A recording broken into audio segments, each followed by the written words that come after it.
안녕하세요. 좋은 가정 길라잡이 박현숙입니다. 오늘은 11월 29일입니다. 사단은 기도를 방해한다. 사단은 기도하는 사람을 두려워한다. 왜일까요? 왜냐하면 우리가 기도하면 하나님이 일하시기 때문에, 하나님이 일하시면 자신의 영역이 좁아지죠. 결국은 하나님 나라가 확장돼서 모든 사람들이 주님 앞에 무릎을 꿇고 주님의 이름을 시인할 때는 어떻게 되냐면 사단은 더 이상 이 세상에 있을 곳이 없어서 영원히 갇히게 되죠. 그래서 그걸 알고 있어요. 그래서 두려워하죠. 그래서 하나님이 일을 못 하시도록 방해를 하는데, 하나님은 언제 일하시냐면 사람이 기도할 때. 하나님은 언제 싸우시냐? 사람이 기도할 때예요. 그래서 어떻게 되냐면 사람이 기도를 못하게 하는 거예요. 그걸 방해하면 얼마든지 자신이 이 땅에서 왕노릇을 할 수 있기 때문에 그렇습니다. 그래서 꼭 우리가 기도를 방해받는다라는 이 인식을 꼭 가지고 있어야 돼요. 그냥 기도하기 싫어서 안 하는 건데 뭐 이렇게 하지 마시고, 기도가 방해받는 것이 얼마나 하나님 나라 확장에 두려운 일인가, 이것을 꼭 인식하시면 좋겠습니다. 우리를 대신해서, 자, 다시 읽어보겠습니다. 사단은 기도하는 사람을 두려워합니다.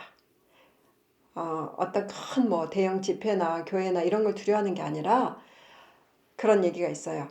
아주 연약한 그리스도인인데 하나님 앞에 무릎 꿇는 사람, 그 사람을 가장 무서워하고 두려워하는 거예요. 그가 기도하면 하나님 일하시고 있죠. 우리가 기도하면 하나님 일하시고 우리를 대신해서 그분이 싸우시기 때문에 사단은 질 수밖에 없잖아요. 그래서 우리가 기도하지 못하도록 사단은 늘 방해를 해요. 두려우니까 기도 못하도록 방해를 합니다. 기도하려고 하면 우리가 이제 다 알 수 있어요. 이건 사실. 기도를 방해받다 본 사람, 기도를 방해받네라고 느껴본 사람이라면 기도하는 사람이에요. 기도가 방해받네, 그런 걸 느껴보신 분은 진짜 기도를 해보신 분들이죠. 기도하려고 하면, 자, 방해받는 것은 이런 거예요. 갑자기 할 일이 생각이 나요. 자, 기도하려고 딱 앉았는데, 갑자기, 저는 막 이런 거예요. 빨래를 지금 돌려야 되는데, 아니면 아까 해놓은 빨래를 널었어야 되는데, 뭐 이런 게 생각이 나요. 아마 주부들은 많이 그럴 거예요. 가스레인지 램프를 껐던가? 뭐 이런 생각도 나고, 웃기죠? 이렇게 막 할 일이 생각이 나는 거예요. 그 다음에 외출할 이유가 갑자기 생기고, 저는 또 뭐가 많이 생각나냐면 기도하려고 앉으면 누구에게 연락하려고 했던 그게 생각이 나요. 그때사. 진짜 웃기죠. 그러니까 그 전에는 이렇게 잊어버리고 있다가 기도하려고 앉으면 그게 생각이 나요. 그러면 어떻게 하냐면 연락을 하고 해야지. 그러면 어떻게 됩니까? 기도 못하게 되는 거예요. 잊어버려요. 할 일을 막 하고 오면 기도 시간 다 지나가서 기도를 못하게 돼요. 그것이 방해받는 거죠. 그래서 깨어 있어야 됩니다. 나중에 기도해야지 하다가 결국 못하게 된다. 전화가 걸려오거나 누군가 초인종을 누르기도 하죠. 그쵸? 진짜 전화가 오는 경우는 아주 많아요. 그래서 전화도 이렇게 꺼놓고 기도 시간에 전화를 꺼놓는 게 최고입니다. 그리고 결정을 하는 거예요. 저는 이렇게 합니다. 기도 시간에 연락이 오면 절대 받지 않는다. 이렇게 아예 결정을 처음부터 하지 않으면 이거 급한 것 같은데 하고 이제 전화를 하잖아요. 통화를 하고 나면 기도 시간 훅 지나가서 이제 기도를 안 하게 되는 거죠. 어떤 사람은요, 기도하면서 메모하려고, 자, 기도해야지 하고 이제 메모하면서 해야지 하고, 그래서 볼펜을 찾았는데 볼펜이 안 보였대요. 그래서 막 이제 볼펜을 찾아다니다가 갑자기 원래 목적을 잊어버리고 책상 정리를 막 하다가 보니까 시간이 다 지나가서 기도하지 못했다. 이런 사람도 있답니다. 그렇죠? 자, 그래서 오늘의 말씀은 뭐냐면 깨어 구하기를 항상 힘써라. 에베소 6장 18절. 깨어 구하기를 항상 힘써라. 근데 이 깨어 구하기를 항상 힘쓰고 기도를 방해받지 않는 최고의 방법은 두 가지예요. 첫 번째는 기도 시간을 아예 고정적으로 정해놓는 거. 자, 그래서 제가 쭉 말씀드렸죠. 기도 알람을 맞춰라. 자, 자녀를 위한 기도 알람 시간, 그 다음에 배우자를 위한 기도 알람, 이렇게 알람을 맞춰서 1분이라도 꾸준히 기도하는 습관을 들이자. 시간을 고정적으로 정해놓고 이렇게 기도를 하잖아요. 그러면은 나중에 알람이 없어도 그 시간에 방해받지 않고 그냥 자동적으로 기도를 하게 돼요. 엄청난 유익입니다. 그래서 여러분 체크하겠습니다. 기도 알람 맞추라고 옛날에 했죠. 계속 하고 계시는지, 혹시 하다가 그만뒀다면 오늘부터 다시 알람을 설정해서 배우자를 위해서, 자녀를 위해서 꼭 다시 시작합시다. 저는 아침에 7시 30분에 남편이 저를 위해서 기도 알람을 지금도 맞춰놓거든요. 중간에 이렇게 했답니다. 이제 다 뭐 습관화 됐어. 그러니까 알람 안 맞춰도 되겠지 해갖고 알람을 이제 설정을 해제했는데요. 잊어버리더래요. 그래서 다시 맞췄다고 그러더라고요. 근데 저는요, 7시 30분에 울리는 그 알람 소리만 들어도 저는 너무 행복하고 너무 감사하고 하루 종일 행복해요. 알람 소리만 들어도.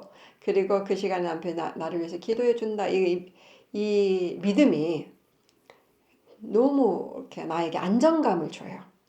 그래서 가족을 위해서 기도합시다. 그래서 미리 시간을 정해놔라. 요일도 정하라. 제가 얘기했죠. 월요일 날은 남편, 화요일 날은 큰아이, 수요일 날은 딸, 목요일 날은 막내 아들 이렇게 저는 정해놨거든요.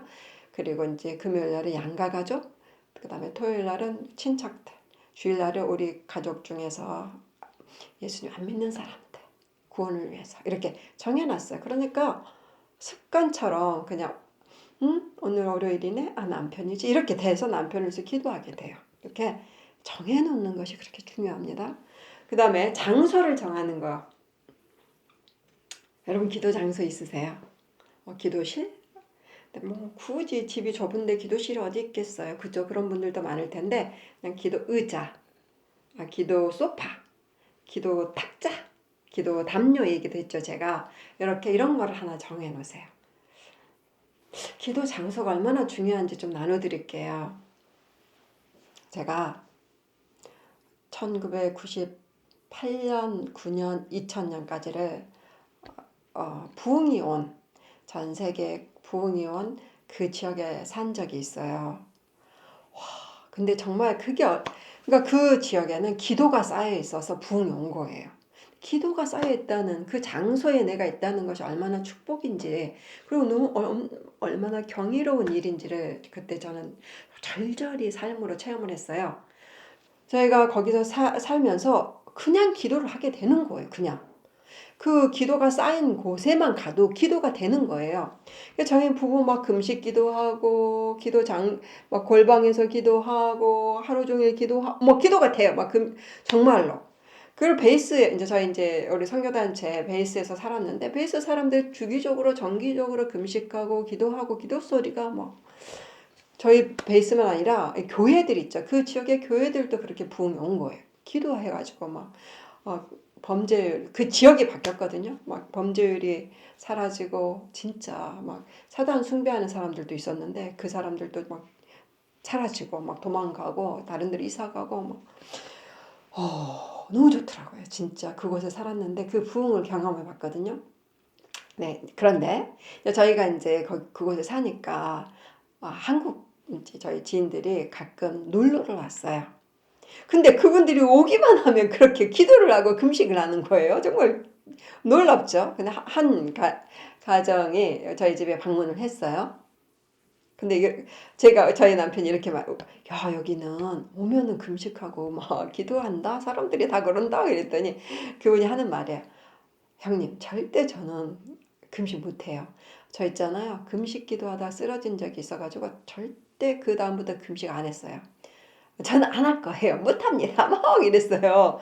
그래서 저희 남편이 그래 그래도 그냥 와보라 그랬어요. 그래서 저희 집에 놀러를 왔어요. 2주인가 그곳에 지냈는데요.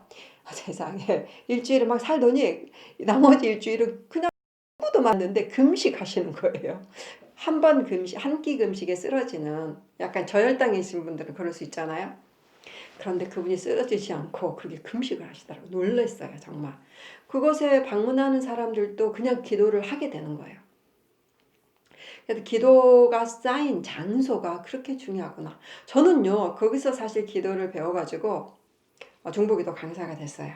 그리고 제가 이제 정말 24시간 전 세계를 위해서 기도하는 또 그 어떤 장소가 있었는데 그곳에 갔는데요. 정말로 깨달았어요. 그곳에 딱 들어가서 의자에 앉았는데요. 막 기도가 쏟아져 나오는 거예요. 놀랍죠? 제가 경험을 했거든요. 그리고 제가 어떻게 한지 아세요? 다른 사람들 저쪽에서 모임하는데 그 전 세계 국기가 이렇게 그 건물 주변에 꽂혀 있었는데요. 제가 그것을 정말 7바퀴를 돌면서 기도를 하고 있는 거예요, 제가. 너무 그 행복한 기억이에요. 그리고 정말 기도가 그냥 저절로 나왔어요. 그래서 저는 알아요. 기도의 마지막이 뭐냐라는 것을 그때, 그러니까 그것까지 경험을 한 것 같아요. 뭔지 아세요? 마지막은 오로지 주님을 찬양하는 기도만 나오더라고요. 진짜. 제가 그 침대에 누워가지고 있는데 그렇게 기도가 나와가지고 막 온 세계를 위해서 막 아는 사람들을 위해서 기도를 하는데 마지막은요. 그냥 오로지 주님의 이름을 찬양하고 높이는 기도가 되더라고요. 하루 종일 하겠더라고요. 주님을 높이고 찬양하는 이 찬양의 기도를. 그래서 알았어요. 결국 궁극적으로 기도의 마지막은 찬양이구나. 이걸 알았어요. 그래서 요즘도 저희 집에서 이제 기도 시간에 우리 부부 기도하는데요. 오전에는 이제 사역을 위해서 기도하고 저녁에는 또 찬양 예배를 드리면서 기도를 해요. 예배를 하는데 예배하면서 오로지 주님만 높이는 그런 기도해요. 저는 찬양을 따라서 하기도 하지만 그 찬양을 들으면서 좀 약간의 몸을 움직이면서 오로지 주님의 이름을 높이는, 주님은 온 땅에 거룩하시고 찬양받기 합당하신 분이잖아요. 그래서 주님을 높이는 그 기도만 하는데 제가 이런 생각이 들었어요. 이렇게 주님을 찬양하는 것이 나의 모든 인생의 태어난 목적이고 이유, 살아가는 이유인데 이것만 해도 삶은 충분하지 않을까, 이런 생각이 들더라고요. 그래서 모든 걱정, 근심이 다 사라지는 거예요. 그냥 내가 이 시간에 주님을 높이고 찬양하기만 해도 충분하지 않을까. 자, 기도 장소를 정하는 것의 의미를 얘기했어요. 저희 어머니가, 친정어머니가 폐암 사기 되셔서 7년간, 아니 사기 되셔서 2개월 선고받았는데 7년을 더 사셨다라고 제가 전에 나눴습니다. 기도는 죽지 않는다에도 적혀 있고요. 그런데 저희 어머니가 9시, 매일 9시에 장소, 거실에 기도 의자를 놓고 7년간 하루도 빠지지 않고 그 의자에 앉아서 예배하고 찬양하고 기도하시다가 하나님 나라에 가셨거든요. 그래서 제가 그 유품으로 그 의자를 가져왔어요. 그래서 저희 집에 딱 놨는데요. 베란다에 놨어요. 근데 그곳에 앉으면 기도가 나오는 거예요. 누구든지 그곳에 앉으면 기도를 하게 돼요. 그래서 저는 믿어요. 기도가 쌓이는 장소가 있구나. 그래서 여러분 집에 만들어 보세요. 뭐 식탁 의자라도 괜찮고 소파라도 괜찮고 아니면 골방이라도 괜찮아요. 많은 분들이 옷방을 기도실로 바꾸시는 분들도 많이 있더라고요. 그렇게 기도하는 장소를 하나를 꼭 요즘은 또 특별히 교회 많이 못 가잖아요.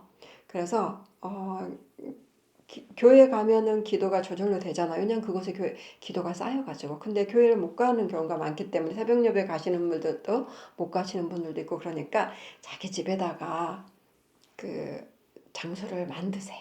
하나님은 어디나 계시고 우리가 부르는 그곳에서 만나 주십니다. 그래서 꼭 여러분이 오늘은 기도 시간을 다시 체크하시고 기도 장소를 확정하세요. 그래가지고 사단의 방해로부터 보호받고 그걸 물리치고 너는 나를 방해할 수 없어, 이렇게 딱 정해놓고 지속적으로. 그래서 우리가 기도할 때 하나님이 일하시고 우리가 기도할 때 하나님이 다스리시고 싸우십니다. 그래서 그 하나님의 역사가, 하나님의 나라가 임하는 것을 우리의 기도실과 기도 시간에 꼭 경험하시기를 축복합니다. 아멘. 자, 나는 기도로 이깁시다. 자, 깨어 구하기를 항상 힘쓰는 방법 2가지 얘기했습니다. 시간과 장소를 정하자. 그래서 기도 방해를 막자. 아멘. 그래서 우리가 승리하는 놀라운 행복한 힘 있는 그런 그리스도인 다 됩시다. 여러분 응원합니다. 화이팅!